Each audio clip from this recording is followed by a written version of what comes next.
We're just one day away from Donkey Kong Country's 25th anniversary. Pretty wild, right? And to celebrate this major milestone, we've been talking to some of the great minds behind the game all week long to find out more about its development, including some behind-the-scenes secrets, as well as why they think it's held up after all these years. And this time, John and myself were lucky enough to sit down with the game's main composer, David Wise. And we not only discuss his time with Donkey Kong Country, but also the entire series, including Tropical Freeze. There's a ton of great stuff to get through, so let's stop wasting time and get right to it.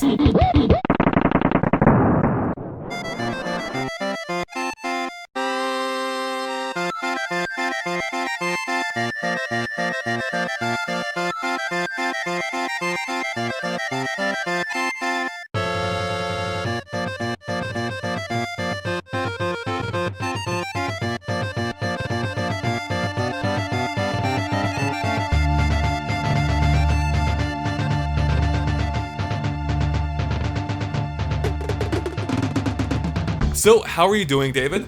I'm good, thank you, and thank you for inviting me onto your podcast or whatever it is. Well, thank you so much for joining us. It is a huge honor to be able to talk with you. I think we both grew up with these games, and we've been listening to your music for literally decades. So it is great to finally be able to talk with you about this series. So I guess starting off, for those who may not know who you are, could you tell us a little bit more about yourself and what exactly your role was with Donkey Kong Country and the series in general?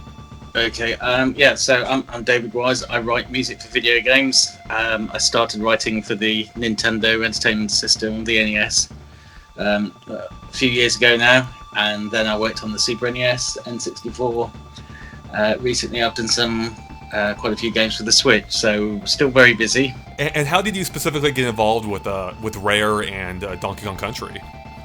How did I get involved with Rare? With Rare, I was working at a music shop in the Midlands in Leicester, and two gentlemen came in, Tim and Chris Stamper, who happened to own the shop. I didn't know who they were at that point. I was demonstrating some keyboards, and I'd run out of material. They said, "You don't have anything else I could demonstrate?" I only had my own stuff. I was quite embarrassed when I showed them, but they seemed to think it was all right, and they offered me a job. So I went to work at Rare. And we started working on the NES system, and then that morphed over to the Super NES, and eventually Nintendo got involved. So that's when I got involved doing the Donkey Kong Country stuff. It's always wild to hear the origin stories, because it's like if any part of that hadn't happened, we wouldn't have had this legacy that's now endured for 25 years or even longer with your history at Rare. So I guess one question is, how wild is it wild to you that it's been 25 years since Donkey Kong Country, a game that many consider to be one of the best of the era, and has held up many decades later to the point that we're still enjoying its music today, whether in its original form or remixed in different games like Smash Brothers. How does that feel to have your music still being listened to and enjoyed all these years later? It's very humbling, very satisfying, obviously. It's very nice to hear the music still being used. It's very nice to hear all the different versions of it as well by so many different people. And who'd have thought? I mean, when we made the Super NES game back, 25 years ago now, but we had no idea that it was going to be as successful as it has become. We recently interviewed Chris Sutherland, and he mentioned that you had the exact same tools for making the soundtrack for Donkey Kong Country as every other Super Nintendo developer. So how does Donkey Kong Country sound so good? We had the same tools, but the way we used to do it on the NES was to I used to play a rough kind of melody or a bass line on the piano, and I'd transcribe it down to our own system, which was a hex code thing that worked in 6502. So I had an assembler, so I'd write a few notes in hex into the editor, then I'd assemble the music. I'd wait about a minute, and I'd be able to hear it on the NES. So it was a very slow, involved process, very focused. Now, when it came to the Super NES, we did have tools that could use MIDI, so you could play a note on a keyboard and you'd probably be able to hear the note on the Super NES. It would have been a bit of a delay, but at least you'd have got an idea of how it would have sounded. But originally, they intended to use half of the memory for the music bank, and it was only 64K, so that would have taken me down to 32K. So that would have compromised things. Also, in that system as well, you'd have had to have the software for the music player, and that was quite extensive if you use MIDI. So all of my sample data, and bearing in mind when I was first told we were going to have the Super NES and it's got samples, I had all these wild visions of being able to sample pretty much everything. It was going to be brass, it was going to be orchestral sample. But no, it wasn't anything like that. There was a measly 64K, and seeing as I thought I was going to have only half of that, I thought, well, we've got to carry on using the most efficient player that we've got for writing and composing music. So we adapted it for the Super NES and carried on doing that way. Now, the good thing about that was it gave me a lot more flexibility. Not only did I have a tiny bit more memory, but I could get everything down to the smallest sample level. Also, there was a synth I was using at the time called the Korg Wave Station, and the architecture on that goes, a lot of the samples are single cycle waveforms, which are incredibly efficient. They don't sound very good, they sound like buzzers when you play them back. But when you take one of these sounds and you morph it into the other and then crossfade into the next one, you get movement. Movement is music. And at that point, I could have different sounds to everybody else because I wasn't restricted to playing just one sound at a time. I could play a sound and it would start with one sample and it would crossfade to the next one and then the next one. So it sounded a lot more, it just sounded bigger than the other samples that people were using on the Super NES. It would have taken a lot to program that using MIDI. I'm not sure it would have really been possible. So that flexibility meant I could approach it in a completely different way. So it was both a music job and also a sound design job constantly. It was both of those things wrapped into one. And that allowed us the freedom to create music that was a bit more atmospheric. What gave you that direction for Donkey Kong Country? Did you see the visuals and were like, wow, I need to back this up with a killer soundtrack? Or I mean, at the time we'd been producing a few of the Super NES games and we were watching what everybody else does, and then we had this technology, the advanced computer graphics, and it was, compared to everything else up to that point, it was as though you could put your hand into the screen, pick these models up, and they'd still be okay if you held them in your hand. It was so unique. It was very good, and obviously the music really had to back it up. Also, I was under the impression that maybe somebody like Kondo-san would have perhaps taken over the music duties. I was asked to produce 3 pieces of music for the jungle, and so I just came up with 3 ideas, and that's the piece as it is. They're just 3 ideas put together. They string 1, 2, and 3, and then it loops. And I think they'd sent it off. And then I worked on the Muse, the aquatic ambience, and that's when I'd got those little wave sequences going, so the sound was sounding a lot better. And I think they decided that they kind of liked it. It seemed to match the visuals, and they stuck with it, fortunately. That's a pretty great rubber stamp right there with Koji Kondo. I believe he said approving your work personally, right? So I don't think he approved it. I just assumed that he would be taking over the role because I see. Awesome, renowned composer. He'd done the Mario stuff, and again, one of my all-time heroes. Right. So I just couldn't imagine that I could. I was up to that level that they'd like what I did, but I went for it. Tried to surpass myself, and they seemed to like the results, so it stuck, fortunately. Yeah, no kidding, especially with how different Donkey Kong Country really sounded compared to a lot of Nintendo's typical fare, and especially Mario. Because one of the things Donkey Kong Country does, I feel like, is it really goes all in on the atmosphere, with the compositions really complementing the level type, but especially with how the music would bring in environmental sound effects in order to kind of make it feel even more atmospheric. So could you tell us a little bit more about how that process worked? We only had 8 channels, and the sound effects would take over those, or the least important channels. So that meant we couldn't really have ambiences in the background. So I included sounds from the ambiences, so birds chirping and monkeys doing their thing and stuff into the actual music. Just because we didn't have the luxury of being able to run a whole channel through a background ambience. Got it. put it in, and because it was all rhythmic, it just seemed fun to actually put the birds in time with the music, and that's how it all came together.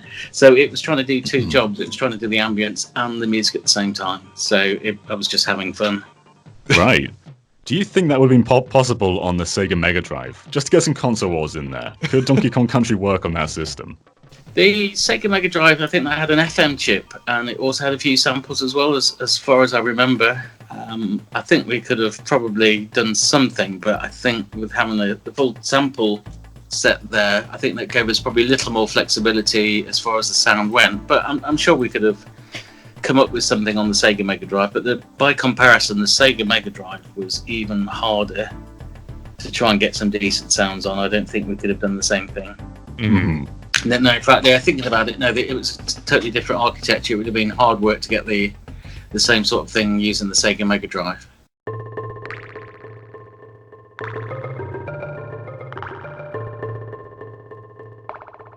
Now, getting back to the ambiance for a moment, because it's such a defining part of the game, in my opinion, is I noticed some tracks seem to lean a little bit more into the abstract side than, say, the melodic side.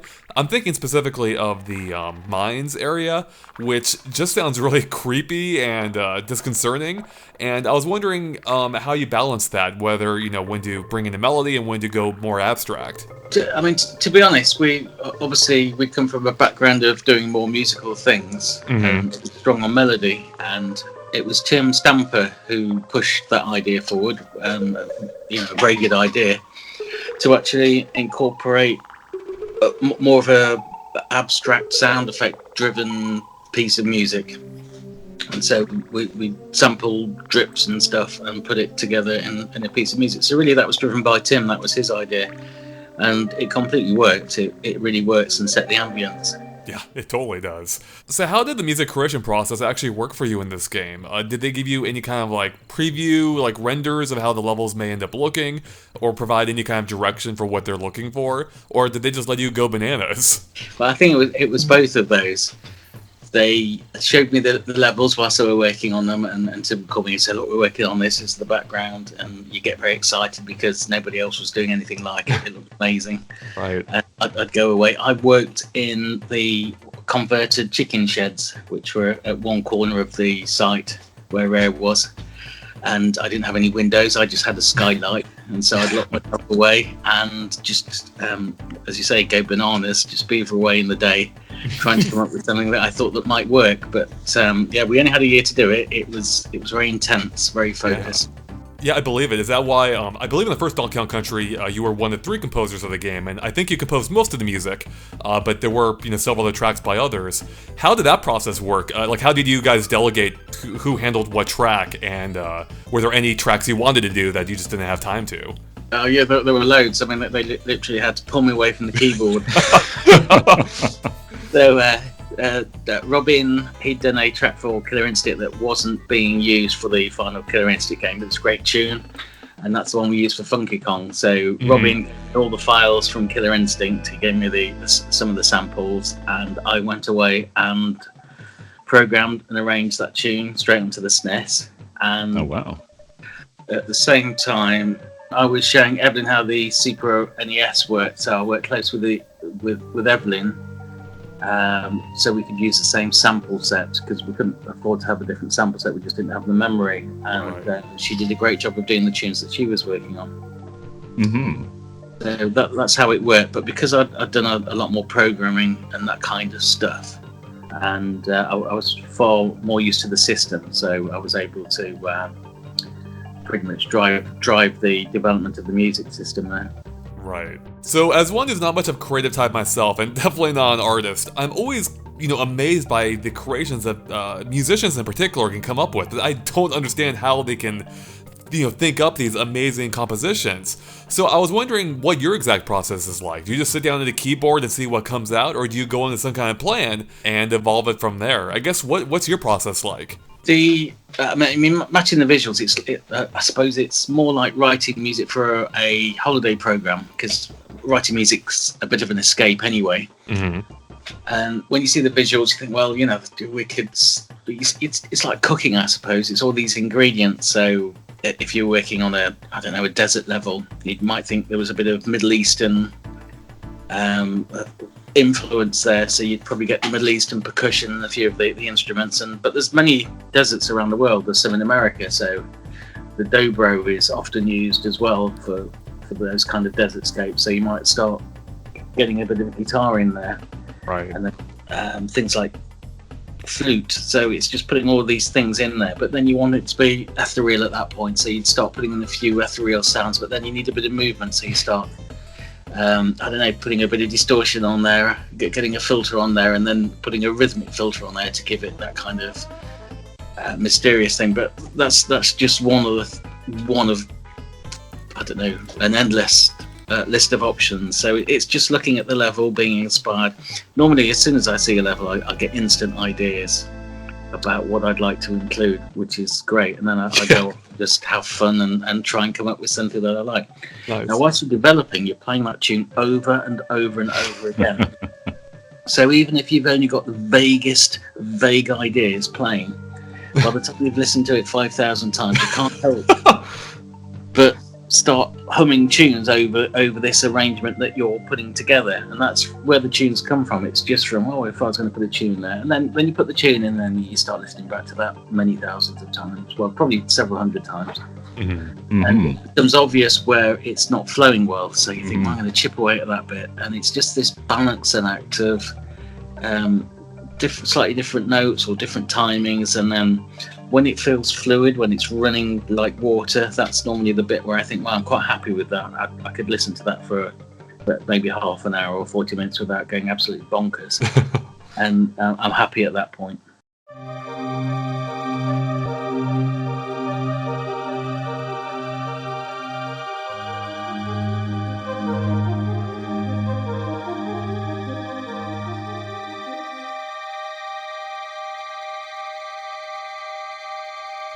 I want to ask about one very specific track as well, because I feel Donkey Kong Country, more so than any game of its time, had such varying tones. And Aquatic Ambience was so different to any other video game track of the time. How did the development of that come to be? That was really when I'd realised that I could use the architecture of the wave station, and it hadn't been done at that point. None of the tunes, even the jungle tune, wasn't done that way. And it was over the Christmas period the year before the game release, so this will be 26 years ago now, and I'd got the development. I was in the office I was in. I had to myself. Everybody had pretty much gone home for Christmas. There were a few of us keen beans still in there, but my main focus was trying to get the ideas that I had to work, and that took a lot of chipping away. It took a lot of taking little samples and doing all the experimentation. Because we normally use small samples, but not tiny samples. So I got my Juno synth, and I'd set it on a frequency, and then I'd change the cutoff frequency and sample it. Take the cutoff frequency down a tiny bit more and sample it, and do this, several hundred times for each sound, and then see which ones actually worked, which ones made a difference, and get rid of the ones that didn't, and then put the ones that did work together.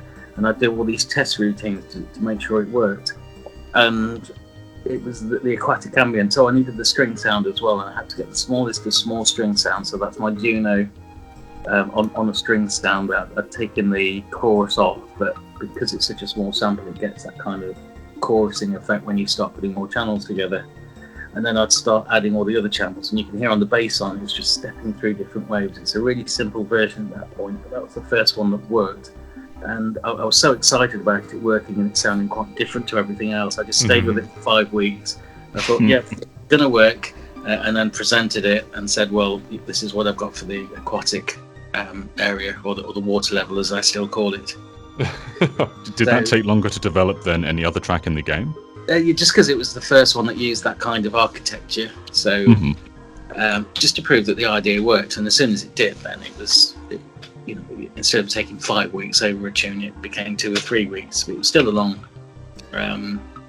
chipping away at the tune, and also to make it work. Not only did you have to get the right samples and put those in and get them to work, you need to spend a lot of time getting the melody to work, and when that had got to work, but just so many things. It was very focused.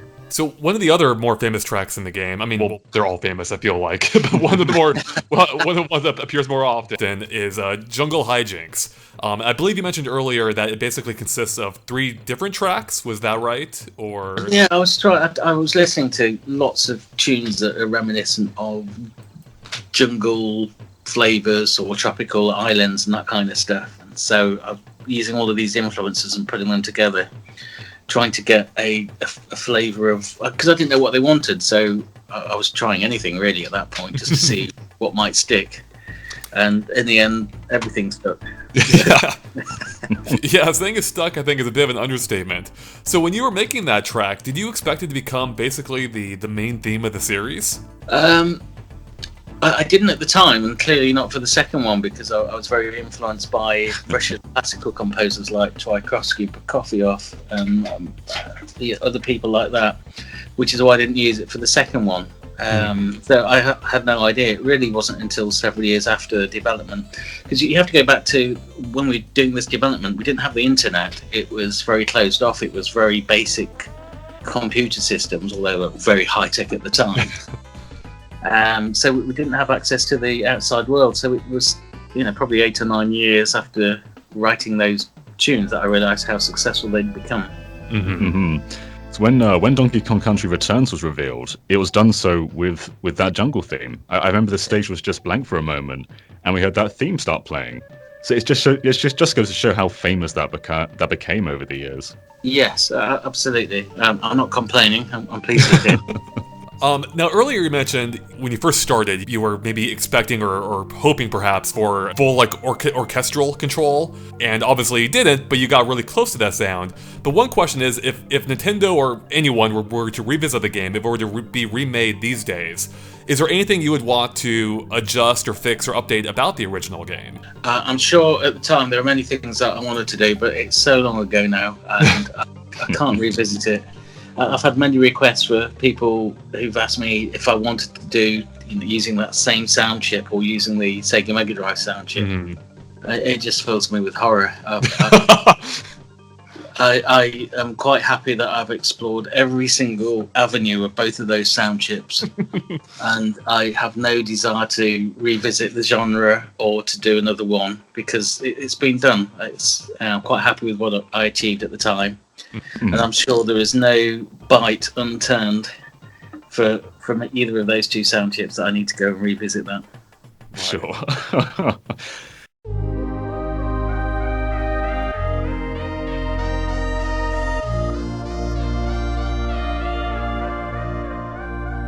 And Donkey Kong Country 2 came out very soon after the first game. Yes, was there a pressure? Just 1 year. Yeah. What was the pressure like getting a new soundtrack out that soon? And what did you want to set out to accomplish from the second soundtrack? Because you were the only composer, I believe, for that one, right? Yeah, absolutely. What I wanted to do was really stretch the boundaries of what the Super NES could do, because at that point I thought, well, we've got the technology working, but I'm sure we can do more. So it was about taking lots of different samples and utilising them with listening to many of the people I admired, like Vangelis, and so I'm not very good with names. I do. We're not either, so it's okay. There's an excellent French composer, and he was very influential as well. And so I'd be just trying to emulate what they did, but using this very, very small, very compromised sample set. And also, I think Phil Collins, he was a big influence as well, and he used a certain type of drum machine, and I was able to take those down to single cycle waveforms and emulate that, where if you went and bought one in a shop, it would have cost you hundreds of pounds compared to buying a Super NES. So it was really stretching the technology as far as I possibly could. Having done the first one, it was just nice to go the extra mile and see what I could emulate, really, and what we could make the Super NES did. So that really was it. I wanted it to be orchestral as well. So I was trying to get as many orchestral sounds in there as well, and also the influence of. I was really into Prokofiev at the time. He's an amazing composer. The way he uses instruments and the way he uses melody, and I was very influenced by that kind of thing as well. So it was just the next progression of what we were doing. And again, I was still in the chicken shed, so I had plenty of time to see what we could come up with. Were you under pressure to develop an entire soundtrack, which I think is probably even broader than the first games, entirely by yourself within a year? I was very happy to. I didn't know we only had a year to do it. And again, I think they dragged me off the keyboard again on that one. I was still doing it. And some of them were just experiments. And if I'd have had more time, I'd have done different tunes because, for instance, the Brambles, I'd written a piece of music that wasn't going to be used, and I suppose I'd probably written that for another aquatic tune at that point. So they weren't doing an aquatic level, they got this Bramble level, the Stickerbush Symphony, that's it. Right. And so we used it for that. And it was just so it was never even going to be used in the game, and I would have written a different piece if we'd have had time to do it. Wow. Rather than use the Stickerbush one. So it's just many of those things. But yeah, we had a year, which is you get on and do these things, and you're inspired because you still have to be writing music and stuff. So it was it was a pleasure to do it. Mm. And with the third game, you weren't the primary composer for that one. No, Evelyn took over on that. I was working on the N64 at that point. So were you ever offered the position to compose for DKC3, or was that a decision by Rare to allow her to compose the soundtrack? All of the decisions for that kind of thing were basically taken by Rare, and we graciously did what we were pretty much told. Writing for this. Okay, I'll get on with it. So yeah, I was writing for the. I think I was still writing on the Super NES and also for the N64. So it was a case of writing ideas and trying to get things to work at that point. So it was a lot of experimentation.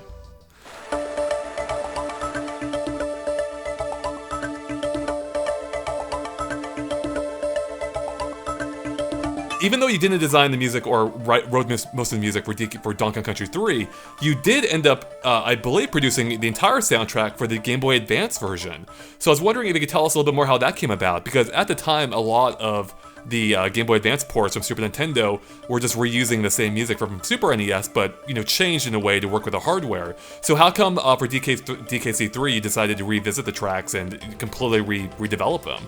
Well, I was working on a completely different game, and but we'd got this hardware, and it got tiny little speakers on it, which weren't very conducive to. Evelyn always used a lot of pedal notes for the atmosphere, which really sets the scene well when you're playing on a TV, but you don't have luxury when you were playing on that Game Boy. So just as we did with the Super NES, finding which instruments worked, a lot of musical instruments or renditions of instruments do not work on that Game Boy system. There is no bass end, so you can't have long pedal notes.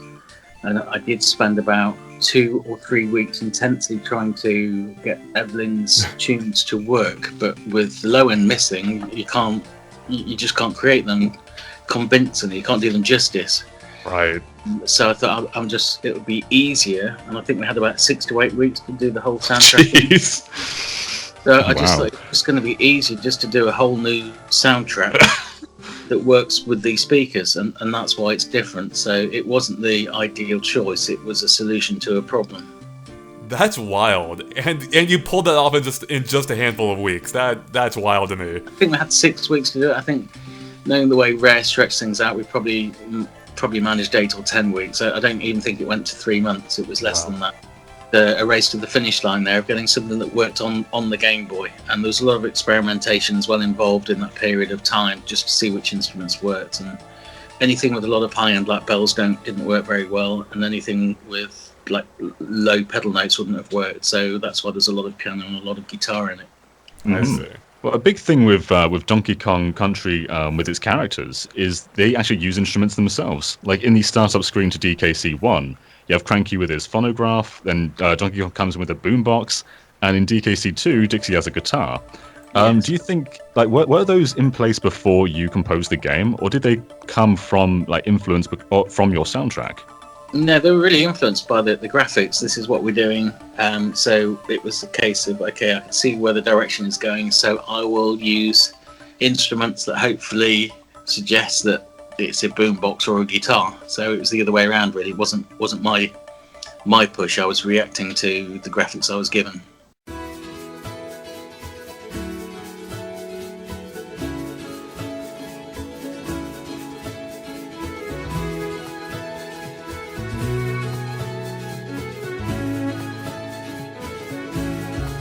I think we're going to be moving on to the future of the franchise now with Tropical Freeze and onwards. But before we get to Tropical Freeze, we're wondering, did Nintendo ever approach you for Donkey Kong Country Returns? And did you play Returns? And if you did, what do you think about the many tracks that were recompositions of your own tracks from the prior games?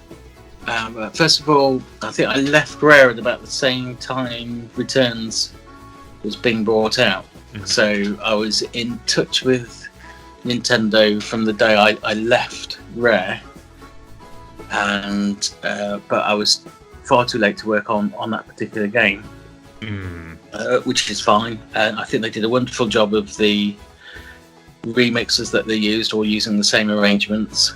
If there's one thing I prefer writing original compositions than remixing my own tracks, if I'm completely honest. Mm-hmm. So it was very nice to hear the renditions that they'd used for the original game. I think they did a marvellous job of it. So, kudos to the whole sound team there. They did a brilliant job. Now, on that note, you did come back for Tropical Freeze, as already mentioned. So can you tell us a little bit more about how that process worked? Like, how did Nintendo reach out to you pretty early on for that? And what was it like returning to the series after, I think, around a decade or so? It was Michael Calbo who got in touch with me, and that was probably at the end of the Returns series, and they weren't sure whether they were going to do Tropical Freeze at that point. They asked me if I was interested in doing it, so obviously yes, I'd love to. But then there was a wait of about 2 years before we knew that it was actually going to go ahead. So that they'd been in touch and we were in constant contact, but it took a little while before it actually came through.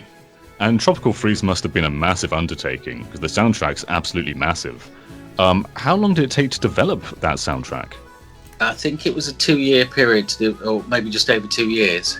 It was, and then I'd done sketches before that as well. So I tend to find when I'm composing, I'll sketch things out long before I actually start doing the proper arrangements. Mm-hmm. So probably 2 to 2.5 years to get the whole soundtrack in working and composed. Wow. And how was it returning to Donkey Kong Country? Because you obviously had all new technology. You were no longer constrained by the hardware of a 16-bit system. So how did that influence your music direction for Tropical Freeze? It's amazing that obviously over the 15-year period since I'd last written anything for it, the technology had advanced wildly at that point. And there was the original Super NES stuff to reference it, but even when I did the aquatic ambient stuff for Tropical Freeze, to try and get something that's retold for our time took all of the processing power of 2 computers that I had running together at that point. It's amazing what we think. Times change, and things still to get them to sound as good as they did then took a lot more processing. Mm-hmm. So that was quite unique and a bit strange as well. But right. The other thing as well, it was instruments sounded like instruments. We weren't compromised. So it was again another period of having immense amount of fun with the composition. Really enjoyed it. Mm-hmm. One of my favourite tracks from Tropical Freeze is Grassland Groove. It feels really distinct, and it sort of evolves over the course of the level, and even featured vocals. Yes. How did that track come together? Well, we got a sample CD of African vocals, and that was very influential, but we didn't want to use the original samples because quite a lot of people have already used those samples for other things. But it was nice to slot those samples in, and then Yamamoto-san said, look, we've got all of these people over at Nintendo, and they sing in a choir, so he said we can get them all together and they can recreate these voices. And so we said, yeah, that's great. Yeah, looking forward to hearing it. And it just gives it such a unique slant, because obviously it sounds as though it's sung by a Japanese choir singing kind of African voices. It's so unique. Uh-huh. and it's magical. When we first heard it, it was, oh, that's great. So it was lovely to hear it when he'd put all of those vocals together and done the arrangements. It was fantastic. Mm-hmm. That's awesome to hear. Like, you kind of hit on something there with it sounding magical, and I know I'm not the only one where when I hear some of these tracks, like when I was playing Tropical Freeze, some of these tracks hit me hard, like emotionally. I'm thinking of like Seashore War specifically, and just how great that felt like it captured the feel of the game. Because it came near the end of the game, and you kind of feel like this immense weight. Like it kind of conveys a pressure that you're under at that point, or that DK is under at that point. So I was wondering how much do you factor into like eliciting certain emotions when writing these tracks? Is that something you consciously factor in? And do you ever get emotional yourself when writing some of your music? I think music is a form of emotion, and if you don't get emotionally attached to a piece of music, then it's kind of lacking. Right.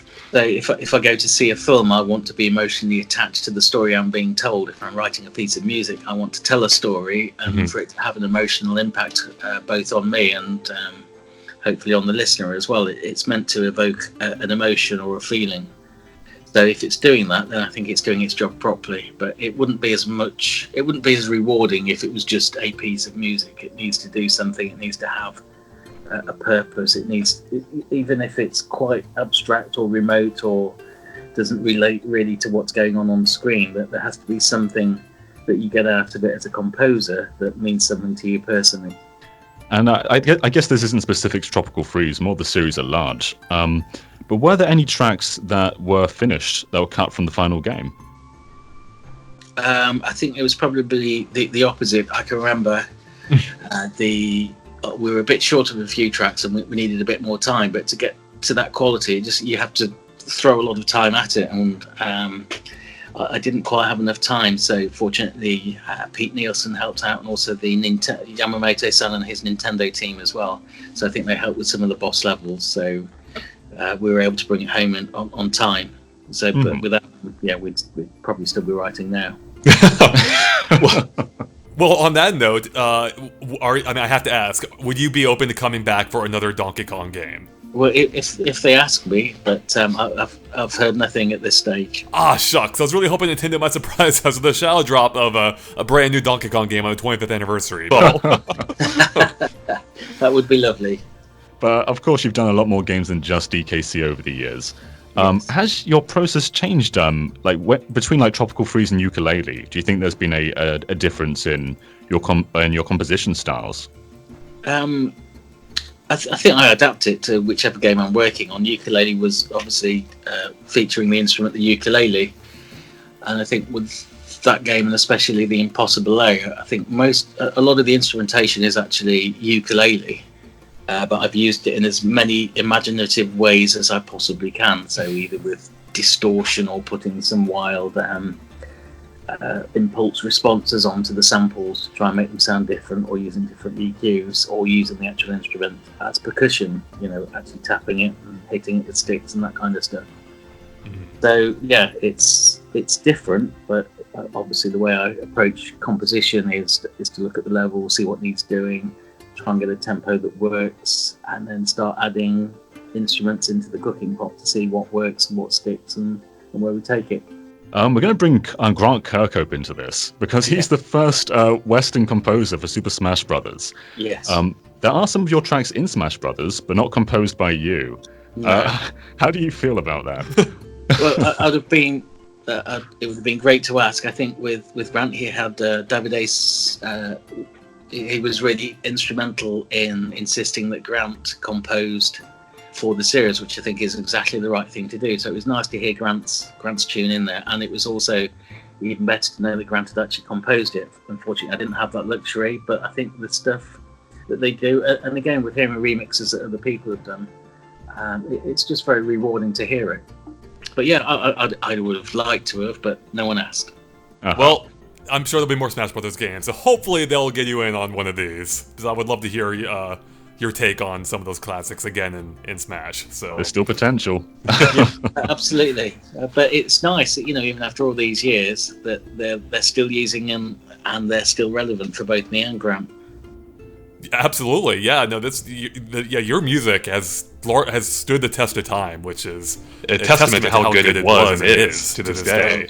Thank you very much. And I guess on that note, like throughout all the games you've worked on over the years, you've covered a wide variety of instruments, like all kinds of musical styles and instruments. But are there any other musical styles or instruments you would like to explore that you haven't really had the opportunity to? I'm sure there are. I can't think of them quite at the moment, but yeah, I mean, there's a load of stuff I'd love to do, but there's only so many hours in the day, and there are so many things that need my time as well. So, I think if I've already worked it out, I'd need another 5 lifetimes to do exactly what I want to do now. Right. So I'll put those on to number 6. Well, and I guess do you ever find time within your limited hours to ever go back and revisit some of your past games, like Donkey Kong Country? Do you ever play them for fun at all? No, I just don't have the time. No, right. It's I mean, it would be nice to do that, but and again, as with the soundtrack and programming for the Super NES, I did it then. I still have the memories; they'll never go away. So I don't really feel the need to go and play them. But it's nice to see other people still playing them and still enjoying them. And after all these years with different franchises and different installments, is there a score that you're most proud of in your career? Obviously the DKC stuff and the ukulele, but I think the one I really like is the Snake Pass from CMA Digital. That was a great fun game, and we were trying to keep it very South American, very wooden and natural, and I really enjoyed working on that one as well. And there was also, I enjoyed working on the Nyam Nyam game Tengami as well, which was very Japanese inspired. That was, I enjoyed working on that one too. But I, to be honest, I enjoy working on all the games I work on. I always try and give them, my all, trying to bring them alive, and just so I enjoy them as well, because it's nice to hear them back years later and think, how did I do that? But I'm going to drill in a little bit harder there then. If you had to choose one track across your entire career to represent your legacy, which track would you choose and why? I think it would have to be Aquatic Ambience, because it changed everything for me for my musical career. Wow. But the sound, one of the ones I really like, another one which is probably on a similar, obviously there's Sticker Bush as well and Seashore War, but then you start thinking, no, there's that one as well. Oh, maybe. Right. They have a list 100 long. Depends what mood I'm in as well. So let's just stick with Aquatic Ambience, because that was the one that really changed everything for me. Right. That makes a lot of sense. Well, I think that's most of our questions, David. But if you have any extra time, we'd love to ask you a few questions from our fan base if you have time for it. Yeah, we've got a few minutes, so let's dive into those. And future Andre here, just to remind you that we'll actually be posting all the Patreon questions in a separate video. Otherwise, this one would be just a little bit too long. And there you'll find all the questions we also posted to the other DKC development staff that we interviewed, including Greg Mayles, Steve Mayles, and Chris Sutherland. And you can find links to all their original interviews in the description below. And you really should check them out if you haven't already. They're all super interesting and provide some behind-the-scenes details I never knew about. But we will end this video with one Patreon question, as it does a pretty good job of wrapping up the interview. And with that, let's get to it. Adrian asks, my question is, how does it feel having created something that's so important to so many people's lives, and do you still think about Donkey Kong Country's impact today? I don't think about it on a daily basis, because there's lots of other stuff that I'm working on at the moment, and I need to focus on that. But as for the impact of it, obviously if you've worked on anything that's connected with people, it's very humbling, and it's a great feeling. I'm very pleased about it, but I can't really give it much thought, because there's just too much that still needs to be done yet. So maybe that's not really my job to think about it. All right, and I think that's all of our questions. So David, thank you so much for joining us here. We really appreciate you taking the time to celebrate Donkey Kong Country's 25th anniversary with us. And I guess if you just, do you have any parting thoughts for our audience, whether anything we haven't touched on yet, or anywhere people can follow you at, such as on Twitter? Do you have any final thoughts for our audience? Final thoughts, just thank you very much for listening. So I'm glad you've enjoyed it, and it's very obviously humbling to be asked to be on this kind of thing, to talk about the work that I've done over the last few years. So it's all good stuff. and it's been an honor having you. So thank you so much again, David, and thank you all for listening. And of course, make sure to stay tuned to Game Explained for lots more on Donkey Kong Country's 25th anniversary and everything else Nintendo as well. We'll catch you later. That's Bye. great. Thank you. Cheers. Bye.